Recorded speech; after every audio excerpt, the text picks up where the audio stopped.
The anti-rape movement. Sensitive topics are discussed in this video, such as rape and sexual assault. For a long time, women were like objects. They were considered inferior to their male counterpart in every way. Women had little to no say in how they lived their lives, and men could take advantage of them very easily. When the time came to stand up for their rights, women addressed the issue of rape. Rape is defined as forced sexual intercourse without consent from one party, usually the woman. Before the 1970s, when the issue was addressed, victims were typically too afraid to report their rape. The count of reported rapes in the 60s was very low, and who knows how many rapes there actually were. In 1971, it was officially addressed by the New York Radical Feminists, a group of women who fought against sexual assault, molestation, marriage rights, motherhood, and rape. They held speakouts against rape, bringing awareness to the issue and telling people to stand up against it.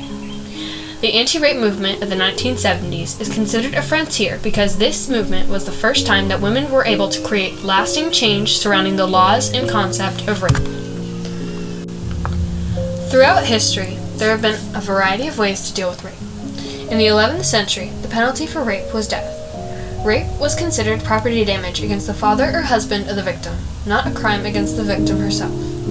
After the 12th century, rape was viewed as a crime of violence, and the penalty was still death.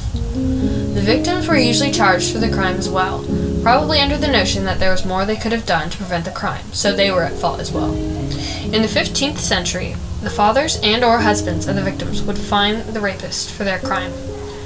By the 1600s, people were arguing that there was little to no evidence of the crime, therefore they did not know the credibility of the report. This idea most likely made victims think that no one would believe their claim. In the 1800s, most people assumed rape was committed by a black man and the victim was a young white virgin. Also at this time, it was perfectly illegal for a slave master to rape their slaves, and wives could not turn down intercourse with their husbands. The spark that helped light the flame of this movement was none other than Joanne Little. Joanne was a 21-year-old black woman who was a prisoner at Beaufort County Jail in 1974. Clarence Alligood, a 62-year-old white guard, raped Joanne in her cell in the middle of the night. Joanne then caught him off guard and stabbed him 11 times with an ice pick that he had brought with him into her cell. She was able to escape because Clarence was the only guard on duty that night. Eventually, she was caught and tried for second-degree murder. She argued that it was self-defense and the jury declared her not guilty. She became the first rape survivor to be acquitted of using deadly force to resist rape. Joanne's story showed other victims that they could get justice against their rapists, although they didn't have to go to the same lengths she did. Also in 1974, rape shield laws were introduced. One of the laws says that if a woman was raped by a previous sexual partner, the report is still valid. Just because someone consents to intercourse once doesn't mean they will every time. The laws also give women privacy when prosecuting rapists. That means a woman's sexual history and previous sexual partners are not allowed to be used against them in court. A big thing the anti-rape movement encouraged was the number of reported rapes. In 1960, the number was at about 17,000 reported rapes. Fast forward 15 years, right after the Joanne Little case, the number was at about 56,000. Taking population increases into consideration, this is still a lot more cases reported since the 60s. In 1972, rape crisis centers were introduced. Victims needed help to deal with the trauma from their rape, and a few women answered the call, literally. The first crisis center, Toledo United Against Rape, now called the YWCA, was a place for rape survivors to report their rape and to have a person who will listen and believe them. At first, Toledo United Against Rape struggled to find people to work the phone, but now all crisis centers have a 24/7 line for victims to call. The anti-rape movement has had a positive social impact on our society. Since the 70s, there have been multiple rallies and protests against rape. They defend women, saying they have no control over rape. What they wear doesn't matter, and how they act is not an invitation to rape.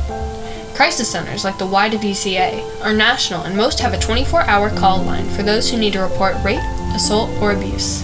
Unfortunately, in this day and age, drugs like Rohypnol have made rape and sexual assault easier for offenders. Rohypnol, a very potent sedative, is often crushed up and slipped into a girl's drink. Since Rohypnol has no taste or smell, it goes undetected and can render you unconscious before you know what happened. Rapists take this chance to rape girls and women. It is considered rape because you cannot get consent if the other party is not in a state to do so. Being roofied, a nickname for Rohypnol, can also cause a lapse in memory, so a victim may not even know if they've been raped. This drug is extremely dangerous, so women must be extra careful not to take drinks they didn't see made and to pour their own drinks. They shouldn't have to do this, but it is a necessary measure to protect themselves from offenders. I would also like to acknowledge the rape of men. Yes, it's uncommon, but it still happens. In 2016, the government started to add the reports filed by men to the reported rape count. The number jumped from about 92,000 to about 132,000 in the years 2015 and 2016. The focus has been on women because this movement was a big part of women's rights and how they gained those rights. The anti-rape movement is considered a frontier because this was the first time women stood together as a united front against rape and created lasting change. The victims that have recovered from rape have to be some of the strongest people on the face of the earth. The anti-rape movement has changed so many lives and will always be remembered in the eyes of all women as the time we fought for something and we changed it for the better. If you are struggling with rape or sexual assault, call or visit the YWCA for help.